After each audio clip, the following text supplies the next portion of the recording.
रमेश जी, राधे राधे महाराज। जय श्री गुरुदेव।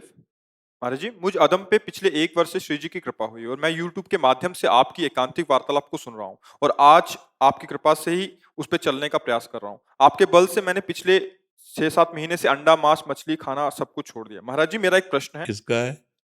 हाँ जी। महाराज जी, ऐसा क्या करें कि जीवन के अंत समय में मैं किसी पे बोझ ना बनूं, किसी को मेरी सेवा ना करनी पड़े, मेरे कारण किसी को कोई तकलीफ ना हो, जीवन का अंतिम समय आए तब मेरे मन में सिर्फ आप और भगवान का स्मरण हो। जीवन को सौंप दो, कुछ परिवर्तन नहीं करना है, अंदर का उद्देश्य परिवर्तन करना है। अपने को भगवत सहारे कर दो। हे प्रभु, हमें तो कुछ पता नहीं था, आपने सुनवाया। जैसे विभीषण जी कह रहे हैं, श्रवण सुजस सुनि आयऊ, प्रभु भंजन भव भीर, त्राहि त्राहि आरति हरन, शरण सुखद रघुवीर। मैं भूला था, मानता हूं, आपने मुझे जगाया। हे नाथ, आज से मैं अपना जीवन आपके हवाले करता हूं। अंदर की बात कह रहे हैं, अगर हृदय से रखोगे तो फिर वो किसी न किसी रूप में आपको संभालते रहेंगे। जब कहीं भक्त को कोई संकट होता है और कोई बचाने वाला नहीं होता, वो कोई न कोई रूप रख के आ जाते हैं और सहयोग करते हैं, अंदर से और बाहर से भी।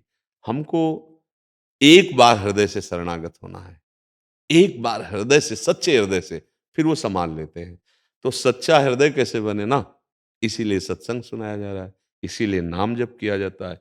एक बार वो आर्त भाव से जब शरणागत हो जाता है तो अपिचेत सुदुराचारो भजते माम अनन्य भाग, साधुरेव समंतव्या सम्यक व्यवसिता ऐसा। वो चाहे जितना बड़ा दुराचारी रहा हो, भगवान कहते हैं, केवल हृदय से स्वीकार कर लिया कि प्रभु गलती हो गई, आपके सिवा कोई मुझे क्षमा करने वाला नहीं है, प्रभु आपके सिवा कोई मुझे अपना मानने वाला नहीं, नाथ मैं आपका, भगवान संभाल ली। उसी को चौपाई में गोस्वामी जी कह रहे हैं, जो नर होई चराचर द्रोही, आवे सब है शरण तकी मोही। संपूर्ण विश्व का द्रोह करने वाला पापी हो, अगर उसको भी ये ज्ञान हो जाए कि मेरे से गलती हो गई, प्रभु की शरण में कोटि विप्रबध लागे जाहू, आए शरण तजहू नहीं ताहू। करोड़ों ब्रह्म ऋषियों का त्यारा भी हो, अगर उसे एक बात आ गई हृदय में कि प्रभु के सिवा मेरा कोई नहीं कल्याण कर सकता, मैं उसको भी नहीं त्यागूंगा। भगवान के वचन हैं, भगवान के। तो हम अगर हृदय से शरण हो जाए तो भगवान जैसे अर्जुन का रथ की बागडोर पकड़ ली, मेरे जीवन की बागडोर पकड़ लेंगे, पक्का, निश्चित समझो। अपने लोग पग पग पर भगवान की दुलार और कृपा को देखा है, पग पग पर देखा है। एक बार ऐसे संकट में फंस गए, गंगा जी का किनारा और सर्दी में कोहरा होता है, और जब बाढ़ आकर पानी सकिल जाता है तो ऊपर पपड़ी पड़ जाती है, मतलब एकदम प्लेन जगह दिखाई देती है, और वहां था भारी दलदल। अगर हम 2-4 कदम आगे बढ़ जाते तो दलदल में धंस जाते। अब गंगा का किनारा, कोई वहां व्यक्ति नहीं, कोहरा पड़ रहा है, प्राण निकलने की संभावना थी, क्योंकि जब कभी कोई आता तब उधर निकालता। अब कोहरा सर्दी में और बेघाट में, हम तो ऐसे भ्रमण करते थे, अचानक आवाज आई, ए सावधान, आगे दलदल है। तो उस समय मुझे लगा कि कोहरा है, कोई व्यक्ति देख रहा होगा। उसने कहा, तो एक छड़ी रखते थे, जो ही आगे चलकर ऐसे किया, वो पूरी छड़ी ऐसे दलदल, मलाई जैसा एकदम दलदल, और ऊपर पपड़ी थी, पीछे लौट पड़े। हमने काफी खोज की कि जो आवाज, वो हर समय रहता है, किसी न किसी रूप में वो आपको संभालता रहेगा। करो सदा तिनके रखवारी, जिम बालक राखे। हमें पहले तो लगा किसी व्यक्ति का आवाज, लेकिन जब तो लगा इस समय प्रातःकालीन धुंध मची हुई है, यहाँ कौन, मतलब मेरे भगवान मेरे को प्रतिपल देख रहे। वही विश्वास आगे बढ़ाता है ना। बचपन से कदम कदम पे देखा है भगवान का दुलार, पर अंदर से भगवान के सिवा हमारा ना कोई था, ना है और ना रहेगा। उसी बात से ये बात मिट जाएगी कि हमें किसी के सहारे की जरूरत है। सच्ची मानिए, भगवान हजारों हाथों से प्यार कर रहे हैं, लाखों नेत्रों से हमें दुलार दे रहे हैं। आप देखो, क्योंकि उनके सिवा मेरा कोई नहीं। अब क्या परवाह करनी। अभयद भुज दंड मूल पीन अंश सानुकूल। उनकी अभय भुजाएं सदैव अपने भक्ति के लिए फड़कती रहती हैं। हमको किसी के सहारे की जरूरत नहीं, क्योंकि किसी में जो कुछ भी बल है वो मेरे प्रभु का बल है। वो कोई भी रूप लेकर हमें सुरक्षा प्रदान करेगा, हमें सुख प्रदान करेगा। ये विश्वास हो जाए पक्का। कई बार हमने बताया ये सत्संग में, बड़ा विश्वास का विषय है। कल भी यही चर्चा की थी कि माधोदास बाबा बहुत भजनानंदी महात्मा थे। अब प्रारब्ध भोग आया, संग्रहणी का रोग हो गया। उसमें बार बार सोच होती है, पतली सोच बार बार। 2 4 10 सोच हो जाए तो आदमी का शरीर शिथिल हो जाता है। उनकी कई दिन से हो रही थी। अब न भिक्षा जाना है, न वहां कोई व्यक्ति आना, समुद्र के किनारे एकांत में हो। तो जब आंख खुली उनकी तो देखा एक 14 वर्ष की अवस्था, पीताम्बर माथे पे बांधे हुए, पीताम्बर पहने हुए, बाबा की लंगोटी सोंच की धो धो के ऐसे फैला रहे और सूखी लंगोटी बाबा को पहना के उनका बार बार मल साफ। तो हम सोचा मुझ अकिंचन के पास नवीन अवस्था कौन। तो अपनी जब भागवतिक दृष्टि से देखा तो जगन्नाथ जी, तो रो पड़े। कहा प्रभु प्रभु आप ऐसा क्यों किए। आप में सामर्थ्य थी, यदि आपको दया आ रही थी तो प्रारब्ध मिटा देते हमारा। प्रारब्ध मिटा आपने बोले नहीं बाबा, प्रारब्ध भोग लो, मैं तो स्वयं तुम्हारी सेवा। नहीं आपने क्यों की। तो बोले बाबा जब आपके हृदय में मेरे सिवा किसी का आश्रय नहीं है तो मैं ही तो करूंगा सेवा। भगवान के अनंत पार्षद हैं, भगवान ने किसी एक पार्षद को आज्ञा नहीं करी, स्वयं भगवान ने। भगवान का जो सारथी दारुक है, विश्व ब्रह्मांड में जितनी अश्व कलाएं हैं सबका वो गुरु है। भगवान ने दारुक को नहीं आज्ञा की कि अर्जुन का रथ हाँकिए, स्वयं सरकार बैठ गए। भगवान का जो सारथी दारुक है ना, अरे भगवान का सारथी है। विश्व की जितनी भी कलाएं अश्व की संबंधी रथ हाँकनी सब में वो गुरु है। भगवान जगत गुरु दारुक जी को नहीं कहा कि चलो युद्ध में अर्जुन का रथ हाँक दो, हम क्यों द्वारिकाधीश और भगवान। नहीं, स्वयं भगवान। जब भक्त को कभी आवश्यकता पड़ती है भगवान। एक सेन भक्त नाम के बहुत उच्च कोटि के महापुरुष हुए हैं, सेन भक्त उनका नाम था। वो जहां संतों को देखते थे तो भूल जाते थे मैं किस काम के लिए जा रहा हूं, क्या मतलब इतना प्रीति। जब जिसको भगवान से प्रीति होती है उसको भक्तों से अवश्य प्रीति होती है, और जिसको भक्तों से प्रीति होती है भगवान उसके अधीन हो जाते हैं। तो एक दिन वो राजा की सेवा में जाया करते थे, तो अपना वो सब सामग्री ले उसकी मालिश की जा रहे थे, तो रास्ते में देखा कई संत आ रहे हैं। तो भूल गए और दंडवत किया, आओ महाराज। तो संत भाव के भूखे हैं, उनके पास गए। अब वो सबकी सेवा खान पान जैसा फल फूल आदि जो, अब वो संत भगवान सुबह तक रुके। जब वो सुबह गए तब उनको होश आया कि राजा तो इंतजार ही करता रह गया उसकी मालिश का। अब डर सताया कि राजा रजोगुणी होता है, फांसी में चढ़ा देगा, क्योंकि हमने कोई सूचना निवेदन नहीं किया और सेवा में नहीं गए। इतने में 2 पार्षद आ गए राजा के। कहा महाराज ने आपको बुलाया है। अब उन्होंने सोचा अब अंतिम समय है महाराज, क्योंकि राजाओं का तो राजमद होता है, क्यों नहीं आए। अभी हम कहें साधु सेवा में नहीं आए तो दंड ही देंगे। अंदर से अपने भगवान का स्मरण करते हुए कि जो भी होगा हाँ भगवान मंगल करेंगे, और वहां पहुंचे। अंदर राजा बहुत प्रसन्न मुद्रा में बैठे थे। आओ सेन, कल तुमने जैसी सेवा की ऐसी मुझे जिंदगी में सुख नहीं मिला। जो चाहो मांग लो हमसे, मैं बहुत प्रसन्न हूं।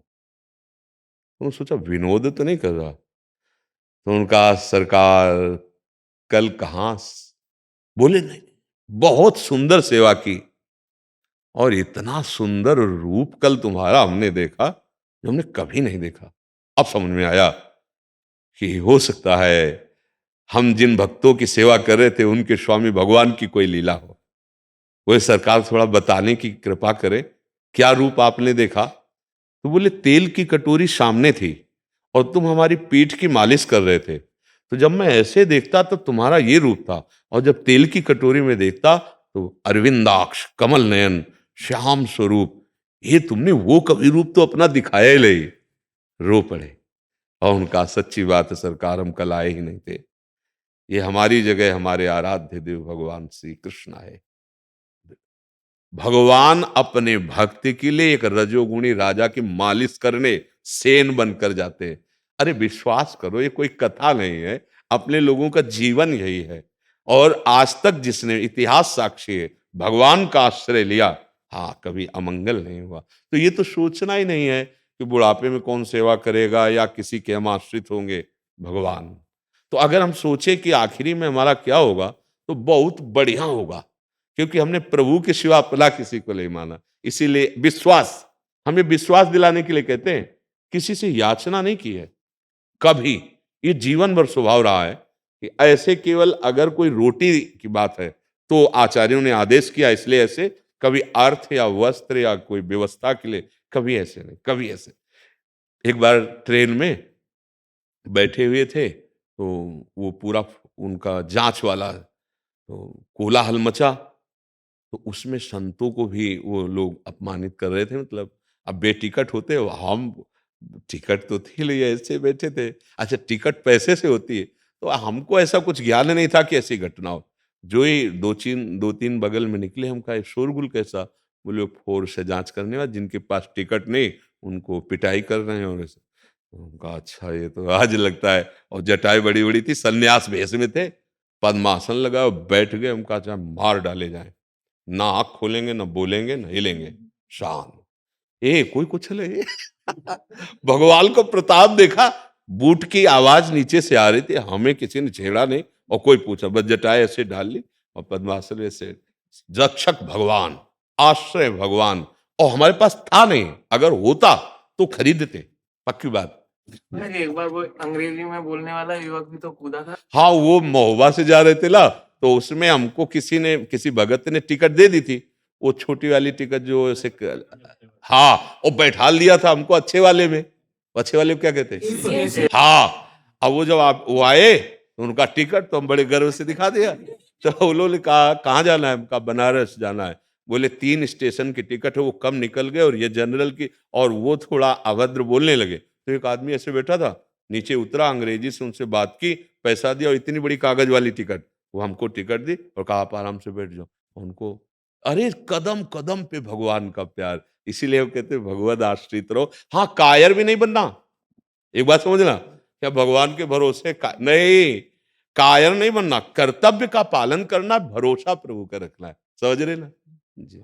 मनमोहन दास जी, राधा भारत कृष्ण। शर्मा जी,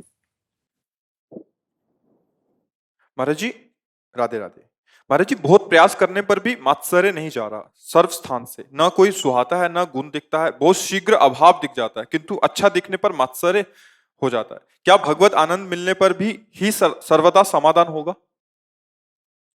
भगवत आनंद मिलने तक भगवत भाव तो किया जाए पहले। क्या अपने आराध्य देव से मात्सर्य होगा क्या? निज प्रभु में देखें जगत, केशन करें विरोध। इसमें कोई भाव लगाने की जरूरत नहीं। सत्य बात जो है उसे स्वीकार करने की बात है। भगवान ही सबके हृदय में है। नहीं, कई बार हमने उदाहरण दिया है, बिजली का कितना स्वरूप है आप गिनो। प्रकाश दे रहे, यंत्र चला, बिजली एक ही है सब में। ऐसे अच्छे या बुरे आचरण स्वभाव परवश हो रहे हैं, पर सामर्थ्य भगवान की है। जैसे यंत्र के प्रभाव से बिजली का जो क्रिया है वो बदल जाती है, कहीं ठंडा, कहीं गर्म, कहीं मृत्यु, कहीं जीवन। जीवन भी उसी चल रहा है, मृत्यु। हमारे हृदय में, सबके हृदय में एक ही परम पावर भगवान विराजमान है। दो दोष दृष्टि क्या अपने इष्ट पे होगी? ईर्ष्या वृत्ति क्या अपने इष्ट पे होगी? नहीं होगी। और अगर ये ईर्ष्या वृत्ति है तो अपना नाश जरूर हो जाएगा। नाश का तात्पर्य होता है सतमार्ग से भ्रष्ट हो जाना, शरीर पर आसक्त होकर बुरे आचरण कर लेना। इस सृष्टि का एक क्रम है, एक सिद्धांत है। अगर हम किसी को देखते हैं कामी है, तो आप लिख लो, आपके अंदर ऐसा काम जागृत होगा कि आप भ्रष्ट हो जाएंगे। आपने देखा है चोर है, आप लिख लो, कुछ ही दिनों में देख लेना आपके अंदर चोर वृत्ति आ जाएगी। क्योंकि अगर वो छोटी रूप में ना होती, तुम्हें बड़ा रूप दिखाई दे रहा है, छोटी रूप में ना होती, चिंगारी रूप में, तो आपको दिखाई नहीं देता। अपने अंदर वो बात होती है तो हम दूसरों के अंदर देखते हैं। यदि ये ईर्ष्या, ये मात्सर्य, मात्सर्य मतलब मेरे से आगे बढ़ा जा रहा है, या दोष दर्शन, तो किसी भी तरह से परमार्थ की तो बात जाने दो, व्यवहार में भी आप सुख चैन से नहीं रह सकते, क्योंकि बेमतलब आप जलते रहोगे। ये वृत्ति है ना, कोई अपने से आगे व्यापार में, पढ़ाई में, किसी में, तो एक जलन पर, यहाँ तक कि अगर सावधान नहीं है तो भजन में भी अगर दिखाई देता वो साधक बहुत तपस्वी है, वो भजनानंदी, तो अब हम उसकी निंदा करने लगेंगे, उसकी कमियां ढूंढने लगेंगे। ये बहुत सूक्ष्म है, इसीलिए महापुरुषों ने कहा कंचन तजना सहज है, सहज तिया का ने, मान बड़ाई ईर्ष्या दुर्लभ तजना है। एक ही उपाय से इसे त्यागा जा सकता है, वो है भगवत भाव। ज्ञान वृत्ति जब उदय होती है तो फिर ईर्ष्या किससे करें। जैसे एक कांच के महल में विविध प्रकार का कांच हो, कांच का भी, शीशे का भी अलग, कोई बड़ा विस्तार रूप दिखाई देता है, कोई टेढ़ा मेढ़ा ऐसे, और हमारे ही वो सब रूप हैं। अब वो कौन प्यारा होगा और कौन घृणास्पद होगा। जब आपको ये पता है कि शीशे के प्रभाव से मेरे ही रूपों की आकृति विकृति रूप दिखाई दे रहा है, ऐसे ही सच्ची समझिए एक ही आत्मस्वरूप, एक ही भगवान, ये सब यंत्रों में अलग अलग प्रभाव दिखाई दे रहा है। कहीं तमोगुणी है तो राक्षसी स्वभाव का, कहीं रजोगुणी है वो कामी दिखाई दे रहा है, सतोगुणी है तो दयावान भक्त दिखाई दे रहा है गुणों का प्रभाव। लेकिन वो जो अंदर है वो निर्विकार है, चेतन अमल सहज सुख राशि। जी महाराज जी, जैसे हमने किसी के प्रति अनायास बिना चेष्टा किए ही वो भाव आ गया, तो अपराध नहीं बुरा लगेगा? नहीं नहीं नहीं, अनायास भाव आ जाना और उसको पकड़ लेना, इसमें अंतर है। पूर्व संस्कारवश हमारे अंदर काम स्फुरणा हो सकती है, क्रोध स्फुरणा हो सकती है, मात्सर्यता, ईर्ष्या, पर आप कोई पशुवत बुद्धि वाले तो है नहीं, मनुष्य बुद्धि है। तत्काल विवेक के द्वारा उसको हटा दिया, अपराध नहीं। तब नहीं लगेगा जैसे नहीं। हमने समझा कि जैसे किसी की आवाज़ सुनी, हाँ। अरे ये तो ठीक है, ये हाँ। बात ठीक है, इसको ऐसे नहीं ऐसे समझना चाहिए, महाराज जी ने ऐसे बताया, जी। गुरुजी ने, सद्गुरुदेव भगवान ने ऐसे बताया, हाँ। तो क्या उसके अपराध से तत्काल हम अपराधी नहीं हुआ, क्योंकि मन का स्फुरण करना और उस स्फुरण को स्वीकृत करना या द्वेष करना, दोनों बातों से सावधान रहना। पूर्ण हो जाता है तो बड़ा कष्ट तो होता है। नहीं, उसमें अपराध भावना नहीं, विवेक है ना, तत्काल उसको काटा। जैसे देखो कोई गलत बोल रहा है, मान लो शास्त्र की बात, तो तत्काल बुद्धि से सोचा जाता है, उतनी ही बुद्धि है उसके पास, क्या करे बेचारा, जितनी सामग्री उतनी तो करेगा, भगवान इसको सद्बुद्धि दे। ईर्ष्या का तो कोई भाव ही नहीं रहा। जैसे कोई गलत आचरण करता पाया जाता है, अपने लोगों की दृष्टि में ऐसा थोड़ी कि अंधे हैं दिखाई नहीं देता, या बिल्कुल नहीं दिखाई देता है, पर ये उसमें जैसे अपना बच्चा है और वो कुछ मलिन आचरण कर रहा है, मलिन खेल खेल रहा है, तो पहले होता है ये अपना है, फिर दूसरी बात होती है उसका सुधार किया जाए, उसका नाश किया जाए, या उसकी किसी भी तरह से दुखद वृत्ति द्वारा, ऐसा नहीं, उसको बचाना है और उसको पवित्र करना है। हमारे आकर्षण हो जाए जैसे वैभव आदि को देख करके, किसी की विशेष विलक्षणता को देखकर, तो अपने भगवान की विभूतियों को आप पढ़ के देखो, कोई बहुत प्रवीण है, कोई तेजस्वी है, कोई बलवान है, तो हम उसमें अपने भगवान की विभूतियां देखते हैं कि हमारे भगवान का बल इसमें है। भगवान के सिवा बचाव पक्ष कोई नहीं बचा, फिर सब माया ही माया है, और यही हृदय जलाती रहती, यही मलिन कर देती। हृदय में स्फुरण होना एक अलग बात है, जैसे हमारे अंदर काम का स्फुरण हुआ, हो गया बहुत जन्मों से संस्कार, अब उसका हम आदर नहीं करेंगे, पहली बात, संकल्प नहीं बनने देंगे, और अगर कहीं भूल से ऐसी आदर वृत्ति आ गई काम सुख की, तो हम क्रिया नहीं होने देंगे, तो बच गए। अब हमारे अंदर उसका दोष दर्शन हुआ, तो हम उसको तत्काल भगवत भाव में लाएंगे, नहीं ला पाए और दोष दर्शन पक्का हो रहा, पर हम वाणी से वर्णन नहीं करेंगे, दोबारा उसके प्रचिंतन जाएगा तो हम उसे काटेंगे नाम जप से, भगवत चिंतन से, तभी हम अद्वैष्टा सर्वभूतानाम मैत्रः करुण एवच निर्ममो निरहंकारा शम दुखा सुखा क्षमी। किसी भी पूरे विश्व में एक से भी हमारा द्वेष न हो, न दोष दर्शन हो, तब जाके वो भगवान का प्रिय महाभागवत बनता। अद्वेष्टा सर्वभूतानाम मतलब अजात शत्रु ते सदा, एक भी दोष दर्शन किसी पे नहीं, ये कैसे हो सकता है? क्योंकि गुण दोष में संसार की रचना है, भगवत भाव से हो सकता है। सर्वभूतानां अद्वैता सर्वभूतानां, सबसे प्रिय व्यवहार, जिससे कोई अशुभ वार्ता अशुभ आचरण हम नहीं उसके निंदा करेंगे, ये जरूर करेंगे कि भगवान से प्रार्थना करेंगे कि ये भूल में है प्रभु, आप इसको विवेक, वो हमें गाली दे रहा है, उससे हम पलट के गाली नहीं देंगे, हम यही सोचेंगे प्रभु एक सीमा तक। अब वो हमारे इष्ट और गुरु को गाली देने लगे और वो धर्म विरुद्ध आक्रमण करने लगे, अब वो सीमा पार हो गया है। अब हमारे पास जितना बुद्धि बल है उसके अनुसार उसका हम विरोध करेंगे, उसको रोकेंगे। समझ रहे ना, एक सीमा है जहां तक हम अपने धर्म की रक्षा के लिए, अध्यात्म की रक्षा के लिए शांत हैं। और इस अब जैसे कोई आके हमारे प्रभु की, हमारे गुरु की अवहेलना करने लगे, तो वाणी में जितनी दम है, बुद्धि में जितना पावर है और शरीर में जितना पावर है, हम उसका विरोध करें। तिलक ऊर्ध्वपुंड लगा होता है तो भय लग जाता है महाराज। नहीं नहीं, काल नेमी ने कुछ श्रृंगार कम किया था क्या? हनुमान जी ने उठा के पटक दिया था? नहीं पटका था, वो भी राम राम बोल रहा था, इसीलिए सर झुकाया था।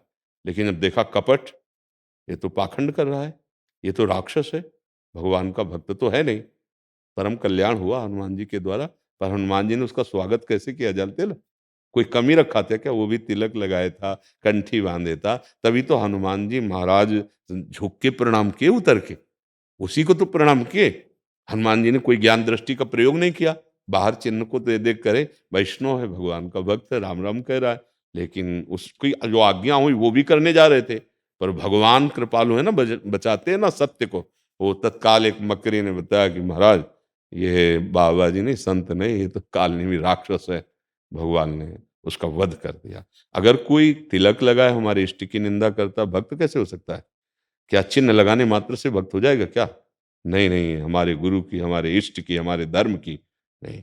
हाँ, हमारी निंदा करेगा हम सह लेंगे, वो हमें कटु वचन कहेगा हम सह लेंगे, लेकिन हमारे धर्म और हमारे इष्ट या हमारे राष्ट्र पे आ रही वो बात, फिर हम सहन नहीं करेंगे, फिर हम शांत नहीं रहेंगे। जितना तप बल, भजन बल, बुद्धि बल है, उसके द्वारा हम उसका विरोध करेंगे।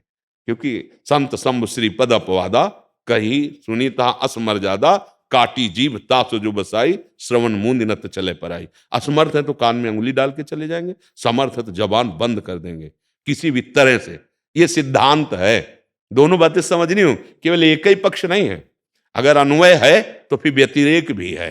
हाँ, तो अगर जहां तक हमारी बात है कि हमें कोई कष्ट दे, तो हम प्रार्थना करेंगे प्रभु उसका कभी अमंगल ना हो, उसकी बुद्धि शुद्ध हो, उसे सुख मिले। लेकिन जब हमारे गुरुदेव, हमारे धर्म, हमारे इष्ट पे, तो जानते हैं कि आप ही हो, पर आपका विरोध करेंगे। आप हमारे इष्ट का अपमान करें, आप हमारे गुरु का अपमान करें और हम चुपचाप हाथ जोड़े बैठे रहें, ऐसा असंभव। आप समझ रहे ना? हाँ, ये थोड़ा सा इसमें विवेक की आवश्यकता है।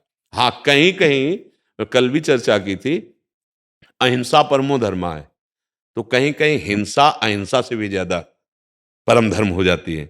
कोई हमारे गुरु जी को मारने जा रहा है, कोई हमारे धर्म को नष्ट कर रहा है, अब उस समय हम कहें अहिंसा परमो धर्मा। कोई हमारे राष्ट्र पर भय आ रहा है, हम कहें अहिंसा पर नहीं। संतों ने वेन चरित्र पढ़ के देखो भागवत में, जब उसने भगवान की निंदा की, धर्म के विरुद्ध आचरण किए, तो स्वयं महापुरुषों ने जाकर उसको मार दिया, मंत्र बल से तत्काल मारा उसे। और फिर इसके बाद उसी की भुजाओं का मंथन करके भगवान पृथु और रजती को प्रकट किया। तो ये है, जो अहिंसा परमो धर्मा है, वो एक सीमा तक है, हमको सता लो, लेकिन हमारे धर्म, हमारे राष्ट्र, हमारे गुरुदेव, हमारे इष्ट के प्रति फिर हम चैन से नहीं कि आप निंदा कर रहे हो, आप मेरे भगवान, ऐसा नहीं। फिर एक प्रसंग आता है, भगवती अम्बा जी, पार्वती जी जब तप कर रही थी, सप्तऋषियों की परीक्षा के बाद की बात, स्वयं भगवान शिव आए और वो एक संत के वेश में आए। तो जब माता पार्वती जी ने देखा कि कोई तपस्वी मुनि आया है, तो प्रणाम किया, आसन दिया, विराजिए। जब बैठ गए तो उनका, आप किस लिए तपस्या कर रहे हैं? तो उनका देवादिदेव महादेव भगवान शंकर को पति रूप में वर्ण करने की। अब भगवान शंकर ही थे, निंदा शुरू कर दी, प्रीति परीक्षा। पहले सप्तऋषियों को भेजा था, फिर आप स्वयं आए, कहा कि क्या शंकर जी में रखा है, भगवान शंकर में क्या है? बट वृक्ष के नीचे रहते हैं, उनको किसी से राग है नहीं, घोर वैरागी, मुन्नों की माला, चिता की भस्म लगाए, सर्पों के, कोई आभूषण नहीं, कोई कोमल वस्त्र नहीं, कोई महल नहीं, आप ऐसे महादेव के लिए आप उनका सावधान। माता जी ने कहा आप संत रूप में आए, आपको अतिथि रूप में आसन दिया, इसलिए पहले शब्द में सावधान करती हूं, अगर दोबारा हमारे इष्ट की निंदा की तो मैं अभी तुम्हें भस्म कर दूंगी। ये मत समझना कि तुम्हें अतिथि सत्कार दिया है तो आप हमारे इष्ट, पर वो और कोई हो तो रुके। भगवान शंकर फिर शुरू किए, आखिरकार हम तुम्हें समझाना चाहते हैं कि जी माता जी अब भद्रकाली भी यही है, प्रचंड दैवी शक्ति, जी ऐसे तो महादेव जी प्रकट हो गए अपने रूप में और कहा देवी हम ये देखने आए थे कि आपका कितना प्रेम है, कितनी प्रीति है। तो वो शांत हुई। तो हमें हमारे भगवत स्वरूपों से परिचय मिलता है। प्रहलाद जी साष्टांग दंडवत पिता को करते थे, साष्टांग दंडवत।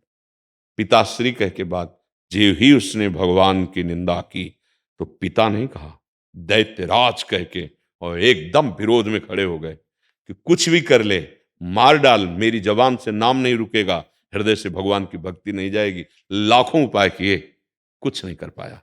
ऐसे हम अगर आराध्य देव या गुरुदेव या धर्म पर संकट आता देखेंगे, फिर हिंसा परमो धर्मा नहीं चलेगा। फिर ये नहीं होगा कि हम संत बन करके हाथ जोड़े बैठे, नहीं, अपने लिए हाथ जोड़े बैठे, मार दे तो थप्पड़, चलो हमारा प्रारब्ध है, उसे भोग लेते हैं भगवान की। लेकिन गुरु के ऊपर हाथ उठा दो, इष्ट की अवहेलना कर दो, धर्म फिर नहीं चलेगा। समझ पा रहे ना? हाँ, तो हम कहीं एक सीमा तक ऐसा, अब जैसे कोई शास्त्र विरुद्ध अर्थ बोल रहा है, हम कैसे स्वीकार कर सकते हैं? जब हमें पता है कि अर्थ इसका अनर्थ कर रहा है तो हम कैसे स्वीकार कर सकते हैं? हम उसकी निंदा नहीं करेंगे और उसकी बात भी नहीं सुनेंगे, उसका आदर भी नहीं करेंगे, दूर रहेंगे हम। तजिए ताहि कोटि बैरी सम, यद्यपि परम स्नेही, जाके प्रिय न राम वेदे। शास्त्र विरुद्ध वार्ता अगर कोई करने जा रहा है तो हम कहते हैं महाराज महाराज। क्यों? क्योंकि ये बात प्रमाणित हो जाएगी जो आप बोल रहे हो। तस्मात् शास्त्रम प्रमाणन्ते, अनुभूत और शास्त्र प्रमाणित बोलिए, मनमानी नहीं बोलना। तो अब उनका हम निंदा नहीं कर रहे, उनकी अवहेलना नहीं कर रहे, शास्त्र प्रमाणित बात करिए। तो अब जैसे कोई अर्थ ऐसा गलत बोल रहा है शास्त्र का, तो मन में तो आ ही जाएगा ना कि गलत बोल रहा है, पर हम उसकी निंदा नहीं करेंगे, पर उसे स्वीकार भी नहीं करेंगे। अगर हमसे कोई पूछेगा, वो बात स्वीकार करनी चाहिएगा, तो हम उसको प्रमाण बताएंगे। आप जाइए गीता जी में वो श्लोक, भागवत में वो श्लोक पढ़िए, फिर आप देखिए, अगर आपको लगता है कि अनुकूल है तो आप स्वीकार कीजिए, नहीं तो आपको लगता है शास्त्र प्रमाणित नहीं तो हटा दीजिए। निंदा नहीं होगी, निंदा नहीं, उसको उससे बचने का उपाय हमें करना है। समझ पा रहे हो? और हमें सबसे प्रार्थना है कि हमारे पास आने का, आपको बैठने का, प्रश्न करने का, सार बात हम आपको बता देते हैं। यदि आप गंदे नशा न करें, आप मांस आदि न खाएं, पराई माताओं बहनों से गंदी दृष्टि व्यभिचार आदि की भावना न करें, और नाम जप करें, और जो कर्म कर रहे हैं वो ईमानदारी से करके भगवान को अर्पित कर दें, इतने में आपको भगवत प्राप्ति हो जाएगी। हर प्रश्न का उत्तर आपको इतने में मिल जाएगा। आचरणों का सुधार, चरित्र का सुधार, और अपने कर्तव्य कर्म को करना, और भगवान का मधुर मधुर नाम जप करना। मंगलम मंगलेभ्योपि पावनेभ्योपि पावनम, ना, पवित्र को भी पवित्र करने वाला, मंगलों का भी मंगल करने वाला भगवान का नाम है। वो कोई भी नाम आपको प्रिय हो, नाम जप कीजिए, अच्छे आचरण से चलिए। सुना है कि गुरु दीक्षा लेना अनिवार्य है। देखो, हिम्मत कम पड़ रही है, आपसे नहीं ले पाए तो किससे ले? नहीं, हमारी प्रार्थना इस, आपने कहा किसको- हमने कभी ये नहीं कहा होगा, आप शब्दों को देखिए। हमने कहा कि सतमार्ग की अनुभूति गुरु कृपा से होती है। बिना गुरु कृपा के कोई सत्य वस्तु को अनुभव कर ले, असंभव। तो जब हम नाम जप करते हैं, अच्छे आचरण करते हैं, तो हमारे अंदर मांग आती है कि हमें आगे का मार्ग दिखाने वाला कोई मिले, तो वो गुरु होते हैं भगवान। और जब हम भगवान से प्रार्थना करते हैं तो वो किसी न किसी रूप में आकर हमको स्वीकार कर लेते हैं, या वो किसी न किसी अपने स्वरूप के पास भेज देते हैं। इस प्रसंग को बार बार वर्णन किया गया है। अब उसमें आपका मन जहां ये स्वीकार कर ले कि गुरु साक्षात परब्रह्म तस्मै श्री गुरुवे नमः, उनकी बात मान लो, उनसे मंत्र ले लो और चलो अपने मार्ग में। गुरु का मतलब केवल भगवान है। कई बार कहा है, व्यक्ति गुरु नहीं हो सकता और गुरु कभी व्यक्ति नहीं हो सकता। गुरु साक्षात परब्रह्म। बंदों गुरुपद कंज कृपा सिंधु नर रूप हरि। जब किसी संत पर, भगवत स्वरूप पर हरि भाव हो जाए कि ये मेरे भगवान है, तब गुरु मंत्र ले लेना चाहिए। और जब तक व्यक्ति भाव रहे तब तक सत्संग करते रहना चाहिए। और जब ये भाव आ जाए कि इनके वचन पर अब हमें चलना है, अब कोई कुछ कहे, ये जो कहेंगे वही हम, अब जो ही कहें करें हम सोई, आयुष लिए चले निज दासी, मन क्रम वचन त्रिशुद्ध सकल मत, हम श्री हित हरिवंश उपासी। अब फिर गुरु का आप चाहे कंठी बांधो या न बांधो, वरण हो गया, उनकी आज्ञा पे चलना। अगर आज्ञा पे नहीं चले तो मानो कंठी बंधवा ली, तिलक लगा लिया, लेकिन आचरण आपके पवित्र नहीं हुए तो आपको भगवत प्राप्ति नहीं होगी। माना आपने कंठी नहीं बंधवाई, तिलक नहीं लगाया, लेकिन हृदय से मान लिया कि आपकी आज्ञा पे चलेंगे, आपका कल्याण हो जाएगा, क्योंकि आपने वर्ण किया ना गुरु।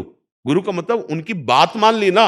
अब आप जो आचरण सुधार कर रहे हो, आपको बार बार हमारा ध्यान आएगा, हमारी बात से सुधर है तो ध्यान नहीं आएगा कि इन्होंने ये कहा था और ऐसे हम चल रहे हैं। यही तो है ध्यान मूलम गुरु मूर्ति, पूजा मूलम गुरु पदम, मंत्र मूलम गुरु वाक्यम, मोक्ष मूलम गुरु कृपा। प्रगट संस्कार करवा लो, पर ध्यान रहे प्रगट संस्कार ही केवल शिष्य बनना नहीं है, गुरु की बात मानना है। गुरु ने जो आपको उपदेश किया उसे मान लो, चाहे कंठी बंद हो चाहे न बंद। गुरु लाखों बना लेते हैं, गुरु की बात नहीं मानते। हमारे गुरुदेव भगवान कहते हैं गुरु लाखों बना लेते हैं लेकिन गुरु की बात, और जो गुरु की बात मान गया वही शिष्य है। अब आप विचार करके देख लीजिए। आओ जी महाराज, स्वागत है आपका। जी का खालसा, वाहेगुरु जी की फतेह। निहाल कर लिया, आखिर दस कर लिए। ए आसन डालो, पहले बैठा लो सबको, आसन डालो महाराज जी। जी आज गुरु तेग बहादुर जी का शहीदी दिहाड़ा है, जी तो आज दर्शन के लिए विशेष मन बना। जी और दूसरा आज एक हमारे मन में था, 10वें पातशाह जी की गुरबाणी में जी। एक श्री जी के बारे में लिखा है। अच्छा,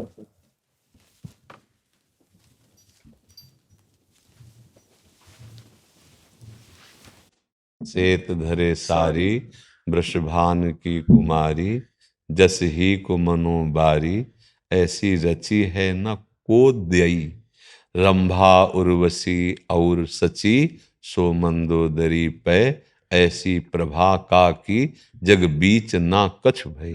आहा, मोतिन के हार गरे डार, रुचि सो सुधार, कान्ह जू पे छली, कवि श्याम रस के लई, सेतय साज साज चली, सांवरे की प्रीति काज, चांदनी में राधा मालूम चांदनी सी हो गई। धन्य धन्य, श्री वाहेगुरु जी की फतेह। वाह, हाँ गुरु जी की बहुत कृपा। ये तो श्री जी का, ये हमारे लिए अप्लाई है। एक वो वस्त्र जो है पहले नीचे बिछा के, और एक ऐसे लाओ, एक वस्त्र लाओ। महाराज जी यकीन नहीं हो रहा कि आपके दर्शन कर रहे हैं। अरे हमें यकीन नहीं हो रहा कि आप इतनी सुंदर भेंट लाए। आप इसको वहां आसन बिछा के और ऊपर सम्मान से, हाँ प्यारी जी की बात, प्यारी जी विराज विराज, धन्य हाँ धन्य। वो श्वेत वाली जो प्रसादी है सुन ली, बहुत सुख मिला, बहुत सुख मिला। हाँ सबको ऐसे, ये जी, मेरी लाडली। जैसे गुरुवाणी में लिखा है ना कि कोई देवी उर्वशी रंभा मंदोदरी, कोई ऐसी त्रिभुवन में किशोरी जू जैसी नहीं। हमारी जैसे वाणियों में पाछे न होती अबहू हूं, आगे हूं न होए है, ये है गति अद्भुत रूप की और है। प्यारी जू का ऐसा रूप है कि अबहीं और अबहीं और अबहीं और है, यह कौन बात जो। ऐसे नवीन नवीन रूप की माधुरी लाडली जू के रूप से प्रकट होती रहती है। और अनंत ब्रह्मांडों में जो सुख का विस्तार करने वाले प्रभु हैं, अपने हृदय के प्रेम को मूर्तिमान जो राधा किशोरी है, ये श्री कृष्ण के हृदय का प्रेम है। प्रीतिरु मूर्तिमती रस सिंधु, सार संपदि विमला, वैदग्धि नाम हृदयम काचन, वृंदावनाधिकारिणी जयति। जो परब्रह्म परमात्म तत्व श्री कृष्ण है, उनके हृदय का जो आनंद है, जो प्रेम है, वो जब रूप धारण किया तो श्री राधा किशोरी के रूप में है। हाँ, ये जो प्यारी जू के चरणार बिंद का आश्रय लेकर हम उपासना करते हैं, इसका मतलब हम प्रेम की उपासना करते हैं। हाँ, अच्छा प्रेम ना हो तो ना गुरु का अनुभव होगा, ना गोविंद का अनुभव होगा। और जब प्रेम का हमारे हृदय में प्रादुर्भाव होगा तो हम देख पाएंगे गुरु ही गोविंद है और गोविंद ही गुरु है। दो द्वैत मिट जाएगा वही। और जब गुरु और गोविंद को अभेद देख लेंगे तो घट घट में वही दिखाई देगा। बस यही मुक्ति हो जाती है, यही परम पद में आरूढ़ हो जाता है। अकाल जो स्थिति है वो यही है। जो अकाल स्थिति है, कालातीत स्थिति, जैसे हम शास्त्रीय शब्दों में कहते हैं कालातीत, गुणातीत, उसे जैसे अकाल, वो अकाल पुरुष है। ये काल युक्त है, ये समय से नष्ट हो जाएगा। लेकिन इसी में जो घट घट में व्याप्त है वो अकाल पुरुष, जो गुरुवाणी जी कह रहे वो अकाल पुरुष है। और उसकी प्राप्ति प्रीति से होती है, प्रेम। हम जैसे संतों से प्रेम करते हैं, गुरुवाणी से प्रेम करते हैं, तो हमारे हृदय में जब प्रेम प्रकट होगा तो वही गुरु है। प्रीति ही गुरु है, प्रीति ही गोविंद है। हाँ, जिल प्रेम। अब ये प्रेम दुर्लभ वस्तु है। जानकारी हो जाना और उसकी चर्चा कर लेना, चर्चा सुन लेना परम पवित्र है। पर प्रीति होना, ये थोड़ा, प्रीति हम देह से करते हैं, प्रीति हम भोगों से करते हैं, इंद्रिय मन की विलासिता से करते हैं। यदि गुरुवाणी जी की कृपा हो जाए और हम नाम से प्रीति कर लें, बस निहाल हो जाएगा। नाम से अगर प्रीति, आप लोग तो नारा भी जो बोले जो बोले सो लिहाल, सत्य श्री अकाल। वो सत्य है, वो महान वैभव स्वरूप परमेश्वर है, और वो कालातीत है। जो बोले सो निहाल, जो बोले तो आनंद मगन हो जाए, संपूर्ण विषयों पर विजय प्राप्त कर ले। हाँ, वही विषयों पर जब तक थोड़ी भी प्रीति है तब तक गुरु तत्व में प्रीति नहीं होती, और जब तक प्रीति नहीं होती तब तक जीवन अधूरा रहता है। बड़ी कृपा करी, बड़े दर्शन दिए। और सुनो, श्री जी की माला लाओ और सिर्फ सबको प्रसाद श्री जी। हमारे हृदय ऐसे होता है, क्या आपका स्वागत करे, कैसे करे। पहला श्री जी का माला। महाराज धन्य हो गए हम हाँ, धन्य तो आपने किया। आप आकर दर्शन दिए, ये हमारे सौभाग्य उदय किए आपने। मैं ऑस्ट्रेलिया से आया था अपने बच्चों के साथ। मैंने सोचा था जहाज से उतरते पहले आपके दर्शन करने जाऊंगा, जी। पर थोड़ा सा लेट हो गया। बड़ी कृपा की आप दर्शन। और क्या सेवा करें आप? कृपा रखो, बस प्रेम की कड़ी दे दो। आप तो प्रेम स्वरूप ही है। थोड़ी चढ़ते चढ़ते नीचे हो जाता है काम। सीढ़ी चढ़ते चढ़ते कभी नीचे कभी ऊपर हो जाता। नहीं, हम लिफ्ट में बैठे हैं। हमें चढ़ना ही नहीं है, डायरेक्ट फ्लोर पे खुलेगी जाके। ले वाहेगुरु का खालसा, वाहेगुरु की फतेह, वाहेगुरु का खालसा, वाहेगुरु की फतेह। इसमें हम कहीं नहीं चढ़ रहे हैं। वाहेगुरु का प्रताप, हम लिफ्ट में बैठे हैं, गुरुदेव की कृपा रूपी लिफ्ट पे, गुरुवाणी की कृपा में हम चल रहे हैं। तो हमको कोई गिरा ही नहीं सकता, क्योंकि हम चलते होते तो गिर जाते, लेकिन हमको चलाया जा रहा है। और जो हमें पकड़े हैं वो बहुत बलवान है, वो हमको गिरने नहीं देंगे, बस ये विश्वास रखना है। हाँ, हम बैठे हैं उनकी कृपा पे, कृपा रूपी लिफ्ट में बैठे हैं, और उन्होंने बटन दबा दी है।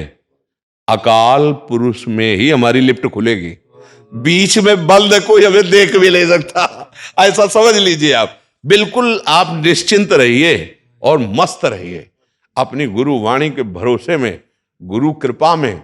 हम इतनी सामर्थ्य है कि जो हम में सामर्थ्य नहीं है। हम काम, क्रोध, लोभ, मोह, मद, मत्सर, माया, इस पर विजय नहीं प्राप्त कर सकते। हाँ, वो वाहेगुरु का खालसा, वाहेगुरु जी की फतेह, वही फतेह कराते हैं। फिर हमको डर क्या है? अगर हम गिरेंगे तो उनकी गोद में। हाँ, अब हमें चिंता ले, भय, चिंता, शोक हमारे जीवन में नहीं होना चाहिए। भय, चिंता, शोक अब हमारे जीवन में नहीं होना, क्योंकि हमारा जीवन हमारा नहीं है, गुरु का जीवन है, गुरु वाणी के लिए जीवन हमारा। अब क्या, अब तो निहाल है, अब तो आनंद मगन है। बस हमारा मानना थोड़ा गड़बड़ हो रहा है। अभी हम अपना कोई अस्तित्व तो रखे हुए है ना, इसीलिए मुझे लगता है मैं कभी नीचे जा रहा हूं, कभी ऊपर जा रहा हूं। और अस्तित्व दे दीजिए तो आप केवल ऊंचे जा रहे हैं, नीचे गिरने का सवाल ही नहीं उठ सकता। क्योंकि जिस सत्य वस्तु के हम आश्रित है वो हमें गिरने नहीं देगा, वो हमारी फतेह करवा देगा, वो निहाल करवा देगा। हमारा स्वरूप भी मूर्त नहीं है, अमूर्त ही है ले तो वो जो अमूर्त है वो अकाल है, वो कालातीत है, उसको कोई गिरा नहीं सकता, इसको गिरा सकता है। और ये गिरेगा, ये नष्ट होगा, आज नहीं तो कल हो जाएगा, नहीं हो जाएगा। अपने को कभी नहीं मानना कि मैं कभी नीचे फिसल रहा हूं, नहीं मानना। मान लेंगे तो फिर गड़बड़ हो जाएगा। मान्यता में सब कुछ है। अगर हम नीचे गिर रहे हैं तो इसका मतलब अभी हमने हाथ नहीं पकड़ाया, अभी हम उनकी कृपा में नहीं, तो हमको ये शब्द अब कभी नहीं निकालना, कभी नहीं निकालना। निहाल कर दिया, निहाल कर दिया। जय हो, जय हो। धन्यवाद, बहुत सुख मिला। गौरव कटारे जी ललितपुर से। श्री हरिवंश राधा वल्लभ, श्री हरिवंश। महाराज जी मेरी पत्नी की 9वें महीने में डिलीवरी हुई थी। डिलीवरी में बच्चा मृत पाया गया। पेट में बच्चे की बीमारी के बारे में डॉक्टर ने 6 महीने पहले ही बता दिया था, परंतु हमने प्रभु पर विश्वास करके या उन पे कि बच्चा जैसा भी होगा ठीक होगा। मेरा प्रश्न महाराज जी ये है कि मेरे साथ जो हुआ, क्या इसमें भी कुछ अच्छा ही हुआ या कोई मेरा प्रारब्ध का फल था? इसके साथ ही देखो, उस बच्चे की आत्मा की इसमें आप अक्षरशः सत्य समझना। जिसको आज का सत्संग तो सुना था। हाँ, जिसको जितने मिनट, जितने सेकंड, जिस योनि में रहना, उसके आगे नहीं रह सकता, ये सिद्धांत है। जैसे एक रात्रि में माँ और पिता का अंश मिलकर बुलबुला बना, उसी समय नष्ट हो सकता है। हुआ 3 महीने में, वो उसमें नष्ट हो सकता है, या 9 महीने में वो उसमें नष्ट हो सकता है, या बाहर आके नष्ट हो सकता है, या 100 वर्ष जी के नष्ट हो सकता है। अब उसकी जितनी आयु है, आपका जितना संसर्ग है, उतने मिनट का रहेगा, उतने सेकंड। वो माँ के गर्भ में केवल इतने दिन के लिए आया। तत्काल एक भागवतिक प्रसंग है, जब अष्टवसु वशिष्ठ जी ने उनको शाप दे दिया था। आपको पता ना क्यों दिया था? हम आपको सारांश में बता देते हैं। एक बार अष्टवसु भ्रमण करते हुए जा रहे थे, तो वशिष्ठ जी के आश्रम में नंदिनी जी विराजमान थी, जो गाय के रूप में थी। वो बहुत सामर्थ्यशाली थी। मतलब नंदिनी जी का मतलब है विश्व का जो सुख चाहो वो सब प्रदान कर दें, उनका जो दूध पी ले वो अमर हो जाए, बड़ी महिमा थी। तो उनमें से एक जो वसु थे, उनकी पत्नी ने कहा, मृत्यु लोक में एक हमारी मित्र है राजकुमारी, अगर हमको इसका दूध मिल जाए और उसको पिला दूं तो अमर हो जाएगी। तो उनका ऐसे कैसे दूध, बछड़ा वहां, अगर वशिष्ठ जी आ गए तो सामर्थ्यशाली ऋषि तत्काल साप दे देंगे, तो उनका फिर चुरा लो गाय को। तो इतने महान देवताओं में भी श्रेष्ठ वसु होते हैं। प्रेरणा ऐसी हुई कि उन्होंने ऐसी गलती कर दी, गाय चुरा ली। जब वशिष्ठ जी आए और देखा कि गाय नहीं है, तो ध्यान के द्वारा देखा, अरे इन देवताओं में श्रेष्ठ वसुओं में ऐसी मानुष बुद्धि कैसे आ गई? ये चोरी आदि करना तो मनुष्य बुद्धि में होता है, देव से भी श्रेष्ठ वसुओं में नहीं। तो उनका इनको दंड चाहिए, क्योंकि दंड के अधिकारी सामने प्रकट हो गए और कहा कहाँ? और वो सब डर गए। बोले जाओ तुम मृत्यु लोक में मनुष्य रूप में जाओ, जन्मो। तो 7 चरणों में गिर गए और कहा, भगवान मेरा कोई दोष नहीं, बस मैं केवल संग में था। तो उनका जन्मोगे तुरंत मर जाओगे। लेकिन 8वें से कहा, तुम विवेकवान होते हुए भी गलत सलाह का अनुमोदन किया, इसलिए तुम्हें पूरा जीवन मृत्यु लोक में रहना पड़ेगा। तो उन्होंने कहा, भगवान एक बात मैं मांगता हूं कि वहां मैं अखंड ब्रह्मचारी बन के रहूं, मुझे संयोग किसी का प्राप्त ना हो, क्योंकि जिसके कारण मैं ऊपर से जा रहा हूं वो संयोग मुझे प्राप्त ना हो। तो उनका तथास्तु ऐसा ही हो। अब ऐसे वसुओं को गर्भ में कौन धारण करे? तो माँ गंगा। तो आपको पता है होगा चरित्र कि जो ही बालक प्रकट होता था, आके गंगा जी में डाल के डुबो देती थी। जब 8वें का हुआ तब शांतनु जी को रहा नहीं गया। उनका तू कौन है? ऐसी मैं किसी भी स्त्री के हृदय को नहीं देखता कि अपने नवजात शिशु का वध कर दे गंगा में जाके। तू कौन है? स्त्री है या कौन है तू? और ये उन्होंने शर्त रख दी, जिस दिन पूछ लिया कौन हो, क्या कर रही हो, उसी दिन मैं आपसे अलग हो जाऊंगी। तब बताया कि मैंने पहले तुम्हें इसीलिए नहीं बताया कि तुम्हारी हिम्मत नहीं होती हमारी तरफ देखने की, मैं जगत को पावन करने वाली गंगा हूं। होश उड़ गए कि अभी जो पत्नी रूप में थी ये साक्षात भगवती गंगा जी। तो उन्होंने कहा, फिर मैं आपसे प्रार्थना करता हूं कि आप ठीक है, पर आपने ऐसा कृत्य क्यों किया? तो उन्होंने बताया, इनको केवल इतना ही समय दिया गया था कि आप इस योनि में आएंगे और तुरंत मुक्त हो जाएंगे। तो देखो, हम लोग अपने अज्ञान के कारण कि मेरा बेटा जन्म लेता, मेरा बेटा नहीं, जीव कर्मानुसार जितने सेकंड के लिए, जितने मिनट के लिए, जितने दिन के लिए, जितने महीने के लिए, उससे ज्यादा नहीं रहेगा। जवान जवान लोग चले जाते हैं, नहीं कोई जरूरी थोड़ी कि बूढ़ा होकर के मरे। आप वो तो सब देख रहे हैं, प्रक्रियाएं देख रहे हैं। तो इसलिए विवेक का आश्रय लो तो धैर्य पूर्वक समझ पाओगे, मोह का आश्रय लोगे तो आप भगवान पर दोष दोगे। उस जीव को केवल इस योनि में इतना ही आना था। अब यह मुक्त हो गया, पता नहीं, या किसी और योनि में गया, ये तो भगवान जाने, क्योंकि ये सारी बातें उनके हाथ में है। या तो जो उस कोटि के हो, अपने तो केवल उनके विधान को जानते हैं कि भगवान का विधान। हाँ सुनो भरत, भावी प्रबल, बिलख कहो मुनिनाथ, हानि लाभ जीवन मरण जस अपयस विधिहान, उनके विधान के हाथ में। इसमें असंतुष्ट मत हो, उस जीवात्मा का उतना ही समय। और कहीं ना कहीं हमारे कर्म होते हैं, हमारे कर्म का संयोग बना, तभी तो जीवात्मा इतने दिन के लिए आया और हमें क्षोभ पैदा कर दिया। माँ को कष्ट हुआ, हृदय को कष्ट हुआ, आशा हमारी छेदन हुई। हमारी आशा थी कि हमारे कुल परंपरा को चलाने वाला बालक, ये हमारे कर्मों से ही होता है। एक दिव्य महापुरुष के वचन से हम आपको बता रहे हैं कि एक दो मित्र थे, वो अपने नगर से मानो बंबई गए कमाने के लिए। अब बड़ी मेहनत करके पैसा कमाया, धीरे धीरे और पैसा बढ़ाया, फिर उन्होंने एक होटल खोल लिया, बहुत जोर का होटल चलने लगा। अब करोड़ों रुपए का मालिक। तो उसके मित्र का मन बदल गया कि जा अगर ये मित्र मर जाए तो पूरे प्रॉपर्टी का मैं अधिकारी।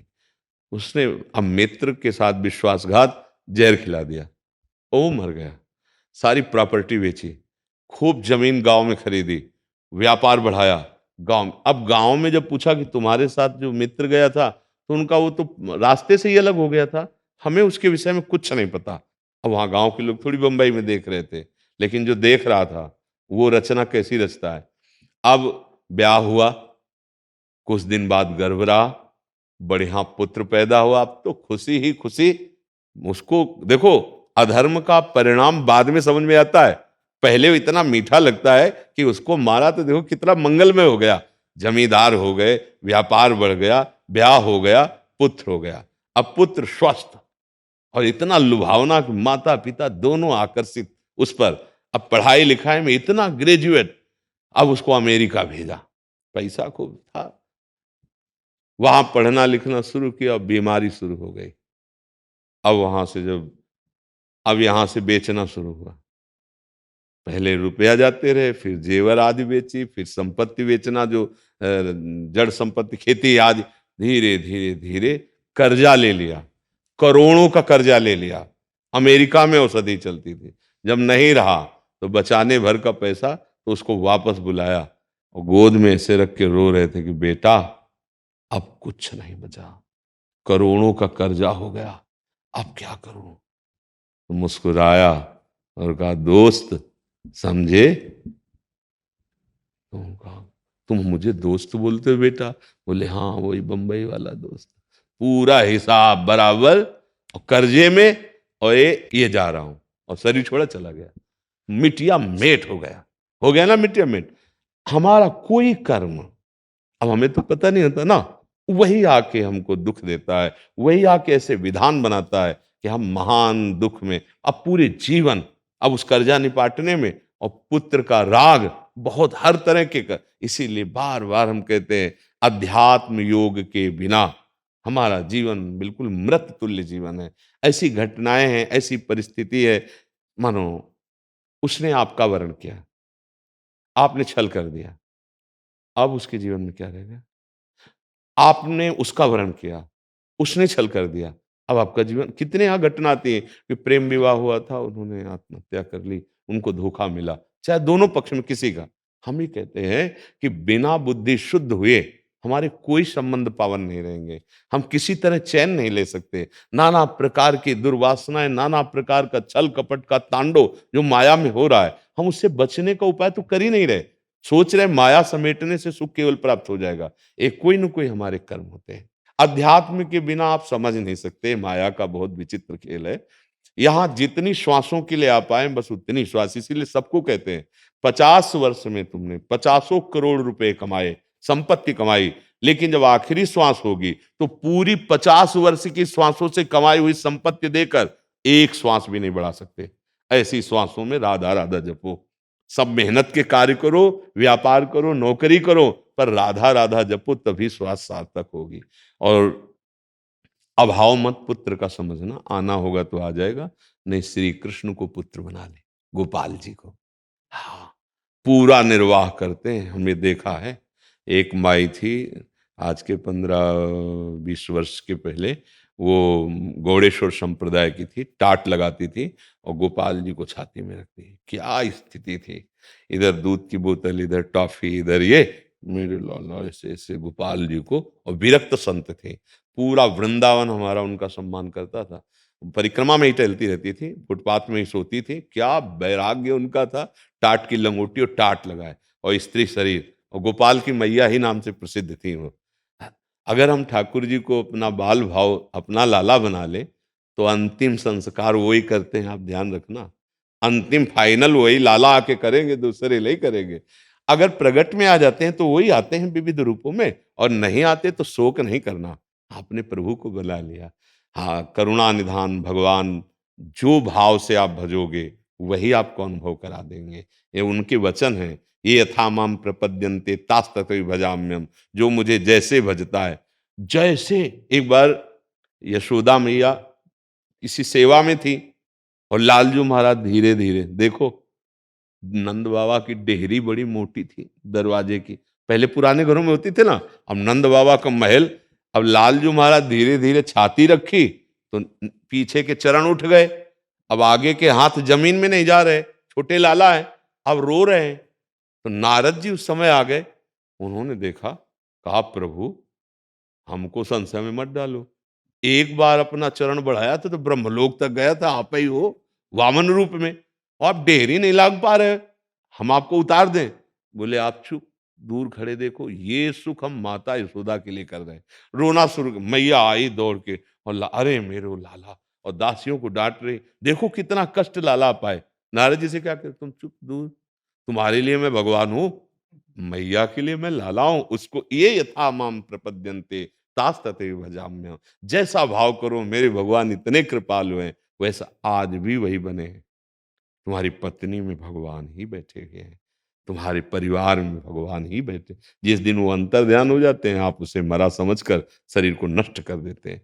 अगर यही ज्ञान हो जाए, सी राम में सब जग जान, अभी मुक्त हो जाओ, अभी परमानंद में निमग्न हो जाओ। बस हम भगवान को भूले हुए हैं और सब याद है, और सब याद है।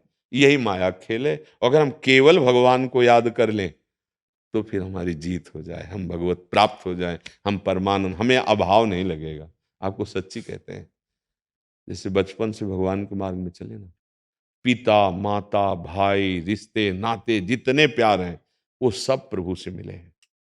ऐसे नहीं, ऐसे कोई मतलब ऐसे कैसे रहा जा सकता है, आप सोचो, बिना अपने प्यारे के प्यार के कैसे रहा जा सकता है। केवल बातें बनाने से मन को नहीं रोका जा सकता, मन विषयों में भागेगा, विषय भोग करेगा। उसको अगर रोका जा सकता है तो प्यार के बल से रोका जा सकता, और वो प्यार प्रभु देते, माता का, पिता का, भाई का। जिस समय जो जरूरत पड़ी मेरे भगवान वही रूप धारण करके प्यार दिए।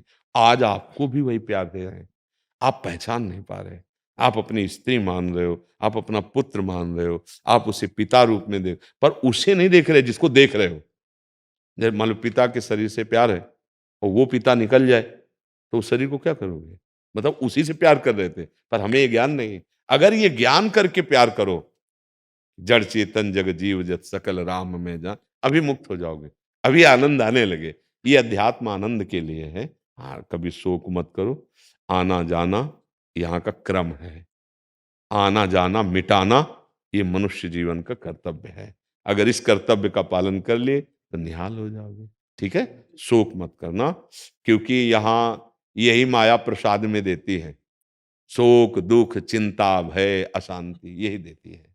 महाराज जी उसको आया तो था वो, मैं महाराज जी उसकी आत्मा के लिए शांति के लिए कुछ जैसे उसको अभी दूसरे जीव में मिल गया हुआ तो ठीक है, अगर जैसे नहीं हुआ हुआ तो शांति के लिए। मालिक है ना प्रभु, ये सारा खेल उनका है। तुम तो कुछ क्षण के लिए बाप बने, वो अनंत जीवों के बाप थे, बाप है, बाप रहेंगे, वो सारी व्यवस्था करते हैं। अब आपको अगर पिता होने के भाव से लगता है तो आप नाम जप करो और उस जीवात्मा को दे दो, जहां भी होगा एकदम पावर से उसका मंगल होना शुरू हो जाएगा। उसके लिए गौ सेवा, संत सेवा, पशु पक्षी सेवा में अपने पास जो है 10 रुपए है, हम 10 रुपए दे देते हैं और उसका फल उसको प्राप्त हो जाएगा। आप ऐसे भाव से कर सकते हो, और नहीं तो सच्ची बात तुम्हें बताए, वो अनंत ब्रह्मांडों का पिता है, उसका पालन पोषण करना यही स्वभाव है। 3 लीलाएं हो रही हैं, जन्मना, पालन करना और नाश करना, तीनों बराबर अपना अधिकार इस सृष्टि पे है। अब नाश लीला होती है तो हम लोगों को पसंद नहीं आती, जन्म लीला और पालन लीला 2 लीला तो पसंद आती है, लेकिन नाश लीला पसंद नहीं आती। और अगर सच्चा ज्ञान हो जाए तो हम वैसे ही राजी रहेंगे। मरने से सब जग डरा, मेरो मन आनंद, कब मरी हो कब भेटी हो, पूरन परमानंद। राधा राधा राधा राधा राधा राधा राधा राधा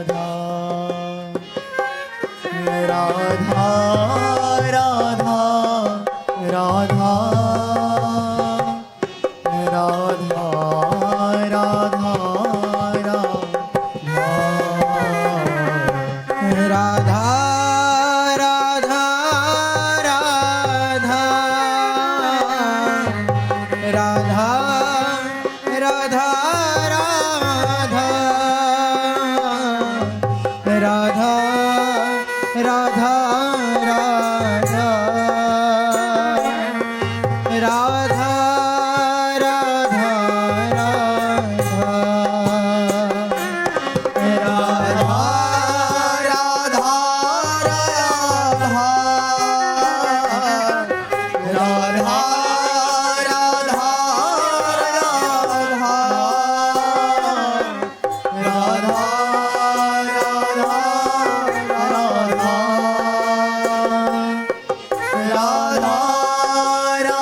राधा राधा राधा राधा